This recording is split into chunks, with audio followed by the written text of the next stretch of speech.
கவரி பிஸ்னஸ் பார்த்துக்கிட்டு இருக்க வருங்கால கோடீஸ்வரர்கள் அனைவருக்கும் வணக்கம். வணக்கம். இந்த வீடியோவில் எதை பற்றி பார்க்க போகிறோன்னா, நேற்று நான் ஒரு வீடியோ போட்டிருந்தேன். அந்த வீடியோவில் வந்து சக்தி பம்ப்ஸுங்கிற ஷேரை பற்றி பேசியிருந்தேன். 5:1ங்கிற போனஸ் ரேஷியோ இருக்குது, போனஸ் கொடுக்குறாங்க அப்படின்னு. அதை பற்றி நீங்கள் பேசலாம்னு குருஜி ஒரு முடிவில் இருக்கார். So let's welcome. Right. Okay, இப்போ இந்த வாரத்தில், அதாவது கடந்த 7 நாட்களில் மட்டுமே எஃபிஐஸ் வந்து 55,742 கோடியை வித்ட்ரா பண்ணியிருக்காங்க இந்தியன் ஈக்விட்டி மார்க்கெட்லேருந்து ஒரு நியூஸ் வந்திருக்கு. ஸோ இது எப்படி பார்க்குறீங்க? அதுதான் வந்து மார்க்கெட் இப்போ இறங்குனதுக்கான காரணமா? அதுவும் ஒரு காரணம் சொல்லும். இவங்கெல்லாம் வந்து சைனாவில் போய் இன்வெஸ்ட் பண்ணுறதும் ஒரு காரணம் அப்படின்னு தான் எடுத்துக்கணும். நம்ம வந்து பல ரீசன் வந்து அட்ரிபியூட் பண்ணலாம் இந்த இதுக்கு. மேபி இஸ்ரேல் ஈரான் வார் கூட ஒரு இது ரீசன் சொல்லலாம். ஓவர் வேல்யூவேஷன் கூட அனதர் இது ரீசன் சொல்லலாம். பட் எக்ஸஸ் லிக்விடிட்டி தான் ட்ரைவ் பண்ணுது.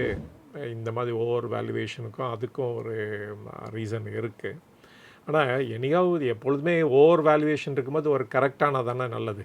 ஓகே, அப்படி தான் எடுத்துக்கணும் நம்ம. இப்போ ஷேர் மார்க்கெட் வந்து லீனியர் ஃபேஷனில் மேலே போகாது, அதே மாதிரி கீழேயும் வராது. ஸோ அது அப்ஸ் அண்ட் டவுன்ஸ் இருந்துக்கிட்டே தான் இருக்கும். அப்படி தான் நம்ம வந்து ஷேர் மார்க்கெட்டை பார்த்துக்கணும். அப்படி தான். So there will be always a correction இருந்துகிட்டே தான் இருக்கும். ஓகே சார், இப்போ நம்ம வந்து சக்தி பம்புக்கு வரலாம். ஸோ சக்தி பம்ப்ஸ் பற்றி பேசணும் அப்படின்னு எதனால் நீங்கள் முடிவு பண்ணீங்க? ஏன்னா இது ஒரு நல்ல கம்பெனி அண்டு நேலி அதை ரொம்ப நாளாக பண்ணணுன்னு நினச்சிட்டே இருந்தேன். இப்போ ஒரு சந்தர்ப்பம் கிடச்சிருச்சு. அதனால் அதை பற்றி நம்ம டீப்பாக பேசலாம். Okay. And nearly 5 bonus shares கொடுக்குறாங்க.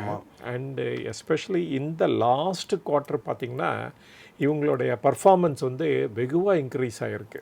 90லேருந்து 93 crore ப்ராஃபிட் இன்க்ரீஸ் ஆகிருக்கு. ஸோ இது வந்து ஒரு good news for this company.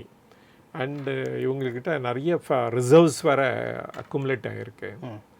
அவங்க வந்து பேசிக்கலி என்ன பண்ணுறாங்கன்னா, இந்த மோட்டர்ஸ், பம்ப்ஸ், தென் வந்து கன்வெர்ட்டர்ஸ், அப்புறம் இந்த விஎஃப்டின்னு சொல்லுவாங்க, வேரியபிள் ஃப்ரீக்வன்சி ட்ரைவ் அப்படின்னு சொல்லுவாங்க.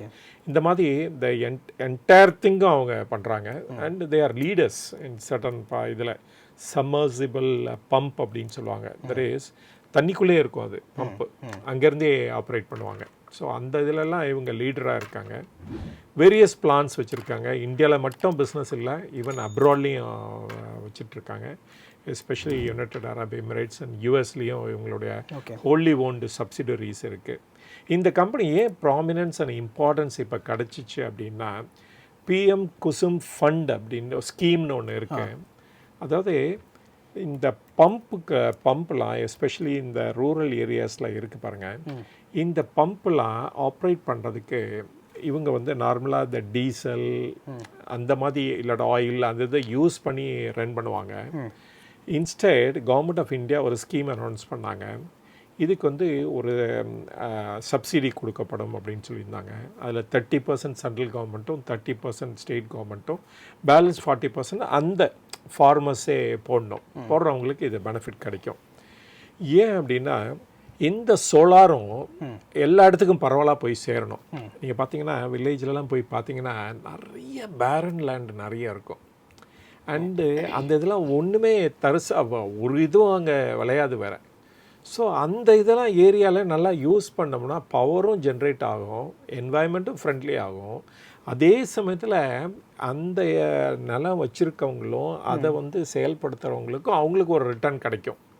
இதெல்லாம் மோஸ்ட்லி வந்து கிரிட் ஆப்ரேட்டடாக தான் இருக்கும். ஸோ அவங்களுக்கு தேவை போக மித்ததை வந்து கிரிட்டில் எக்ஸ்போர்ட் பண்ணுறதுனால அந்த டிஸ்காம்ஸும் அவங்களுக்கு ஒரு ரெவென்யூ கொடுப்பாங்க.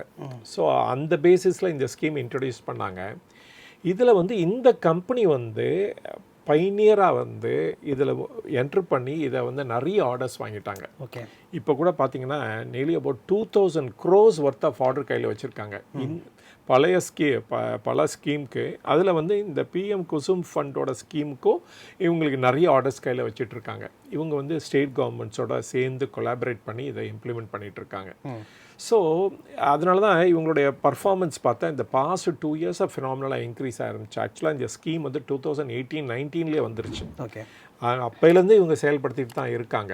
அண்டு இப்போ வந்து அது ரீச் அந்த கிரிட்டிக்கல் மாஸ்ன்னு சொல்லுவாங்கள்ல, அந்த ஸ்டேஜை ரீச் ஆகிறனால இவங்க வந்து இந்த பர்ஃபார்மன்ஸ் வந்து இந்த பாஸ்ட் 2 இயர்ஸாக ஃபினாமினலாக க்ரோ ஆகிட்டுருக்கு.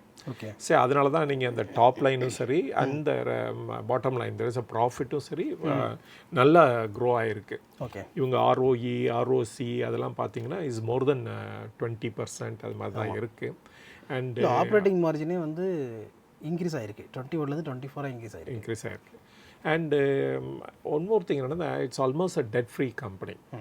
ஸோ அதுவும் ஒரு ஃபைன் பாயிண்ட்டு இதில் இருக்குது. ஓகே, இவங்க எந்தெந்த ஏரியாவில் இருக்காங்கன்னு பார்த்தீங்கன்னா, நாட் ஒன்லி இந்த சோலார், அதாவது அந்த ஏரியாவில் மட்டும் செக்மெண்ட்டை மட்டும் டிபெண்ட் பண்ணி இல்லை, அவங்க இண்டஸ்ட்ரியல் அப்ளிகேஷன் இருக்காங்க, கமர்ஷியல் டொமஸ்டிக்கு வேணுங்கிற பம்ப்ஸ் அண்ட் மோட்டர்ஸ் எல்லாமே சப்ளை பண்ணுறாங்க.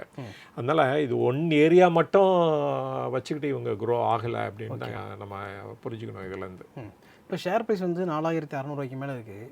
செபி வந்து அந்த ASM 3 ஸ்டேஜில் இதை வச்சுருக்காங்களே, அதனால் ஒன்றும் இல்லை. சரி, அது வந்து ASM ஸ்டேஜுங்கிறது வந்து ஒரு காஷன் தான். அதாவது நம்ம வந்து ஸ்மால் இன்வெஸ்டர்ஸ் வந்து ஏஎஸ்எம்னு போடும்போது அவங்களுக்கு ஒரு நட்ஜ், அதாவது சொல்கிறாங்க இந்த மாதிரி இதில் வந்து ஓவர் வேல்யூவேஷன் இருக்கிற மாதிரி தெரியுது, அதனால் இது வாங்கும்போது நீங்கள் கேர்ஃபுல்லாக வாங்கிக்கோங்க, கவனத்தை நிறைய செலுத்துங்க, இது உண்மையாகவே அந்த வேல்யூக்கு ஒர்த்தா இல்லையா அப்படின்னு நிறைய தடவை செக் பண்ணிவிட்டு அப்புறமேல் வாங்குங்க அப்படின்னு சொல்கிறதுக்காக தான் அந்த காஷனிங் இதெல்லாம் பண்ணுறாங்க. அது நல்லது தானே. சரி, ஃபார் எக்ஸாம்பிள் ரோட்டில் போகும்போது நீங்கள் வந்து ஸ்கூல் ஜோன் அப்படின்னு போட்டிருப்பாங்க போர்டு. சரி, அது வந்து ஒரு காஷன். ஓகே, இந்த இடத்துல நம்ம வந்து ஹார்ன் அடிக்கக்கூடாது, இங்கே பக்கத்தில் ஸ்கூல் இருக்குது, ஸ்லோவாக போகணும் அப்படின்ட்டு. அண்டு ஸோ அதே மாதிரி தான் நம்ம இதை எடுத்துக்கணும். மோஸ்ட் ஆஃப் தம் அப்படி தான் இருக்கும் ஆக்சுவலாக. இப்போ வந்து இதை நம்ம கூகுள் ஷீட்டில் போட்டிருக்கோம், இந்த ஃபினான்ஷியல் ரிசல்ட்ஸையும் எடுத்து போட்டிருக்கோம். அதே சமயத்தில் இவங்களுடைய செக்மெண்ட், டிஃப்ரெண்ட் செக்மெண்ட் எப்படி பர்ஃபார்ம் பண்ணுறாங்க, இவங்களோட சப்சிடரிஸ் பர்ஃபார்மன்ஸு, அப்புறமேல வந்து எந்தெந்த ஏரியாவிலேருந்து இவங்களுக்கு ரெவென்யூ வருது, அந்த மாதிரி வேரியஸ் டீட்டெயில்ஸை போட்டிருக்கோம். என்ன ஒரு டேபிள் இதில் போட்டிருக்கோம்.